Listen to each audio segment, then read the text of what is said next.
Polisi terus menyelidiki kasus penembakan yang menewaskan seorang pengacara di Bone, Sulawesi Selatan saat malam pergantian tahun.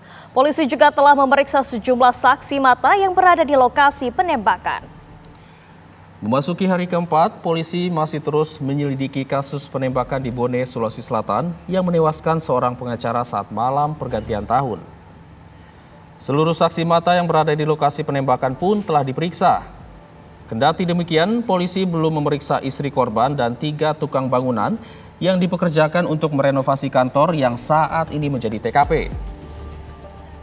Sebelum peristiwa penembakan terjadi, korban tengah menemani kliennya yang merupakan terlapor kasus sengketa lahan. Selanjutnya, korban pulang ke kediaman istrinya di Dusun Limpoe, Desa Pakutu Limpoe, Kecamatan Lapariajang untuk merayakan malam pergantian tahun baru. Saat itulah insiden penembakan yang menyebabkan nyawa korban melayang terjadi. Tim Laboratorium Forensik Polda Sulawesi Selatan telah memeriksa proyektil peluru yang bersarang di wajah Rudi. Hasilnya menunjukkan pengacara itu ditembak menggunakan senapan angin dengan proyektil kaliber 8 mm.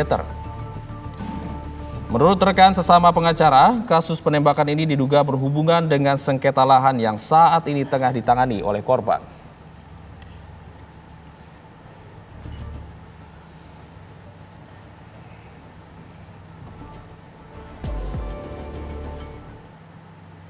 Untuk mengetahui kondisi terkini dari Polsek Lapri, Kabupaten Bone, Sulawesi Selatan, sudah bergabung bersama kami reporter Firda Jumardi. Firda, apa kemudian yang menjadi update dari kasus penyidikan ini?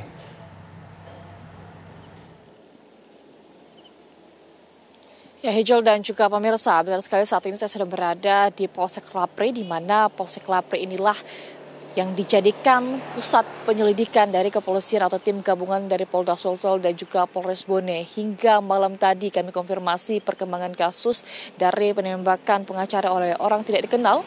Pada malam tahun baru ini saksi yang diperiksa ini sudah bertambah, yang tadinya 11 sekarang sudah menjadi 14 saksi. Kemudian saksi-saksi tersebut terdiri dari keluarga, kemudian juga kerabat atau tetangga yang berada di lingkungan tersebut dan pada saat malam kejadian itu berada di kampung Dusun Limpoe, pemirsa. Dan juga dapat kami informasikan terkait dengan barang bukti, hingga saat ini kepolisian baru mengamankan peluru atau kaliber berukuran 8 mm yang berada di lapor Polda Sulsel, sedangkan barang bukti kuat yang hingga saat ini belum didapatkan yaitu sedapan angin. Namun kami memang belum mengetahui atau belum mendapatkan konfirmasi apakah memang senapan angin yang diduga dipakai oleh pelaku untuk menembak korban ini apakah sudah didapatkan atau belum. Namun kami akan terus memantau barang-barang bukti apa saja yang telah ditemukan oleh kepolisian. Hingga saat ini pemirsa, memasuki hari kelima, pantauan kami dari Polsek Lapri, Polda Sulsel dan juga Polres Bone ini terus melakukan penyidikan silih berganti.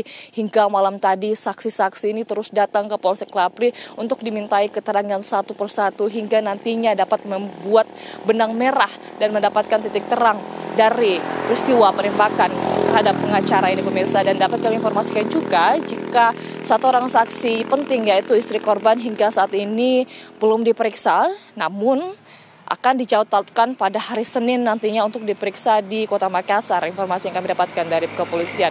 Dan pemirsa, jika kita melihat TKP, saya dan tim sudah melakukan penelusuran ke TKP penembakan tersebut. Memang jika malam hari di sana sangat gelap sehingga memang keluarga ini tidak mencurigai siapapun atau tidak melihat siapapun yang datang pada saat malam itu. Dan juga banyak pertanyaan yang muncul kemudian, kenapa bisa keluarga ataupun teman-teman di daerah tersebut tidak mendengar suara ledakan senapan angin begitu. Konfirmasi yang kami dapatkan dari keluarga, mereka mendengar suara ledakan namun mereka hanya mengira jika itu adalah suara petasan, di mana memang pada saat malam tahun baru hal-hal atau suara petasan memang adalah hal yang lumrah didengarkan oleh mereka. Namun ternyata pada saat sampai puskesmas, keluarga baru sadar jika ternyata korban Rudi Esgani yang merupakan pengacara ini terkena tembakan, pemirsa, di mana dapat saya gambarkan bahwa tembakan atau peluru tersebut berada di bawah mata kanan, pemirsa, dan kemudian tembus ke tulang leher dan bersarang di tulang leher tersebut, pemirsa. Sampai saat ini kami akan terus memantau bagaimana penyelidikan ini berlangsung dari Polsek Lapri di tempat pusat penyelidikan dipusatkan oleh Polres Bone. Demikian, Hijul, kembali ke Jakarta. Ya, Firda, apakah ada agenda pemeriksaan yang akan dilakukan hari ini?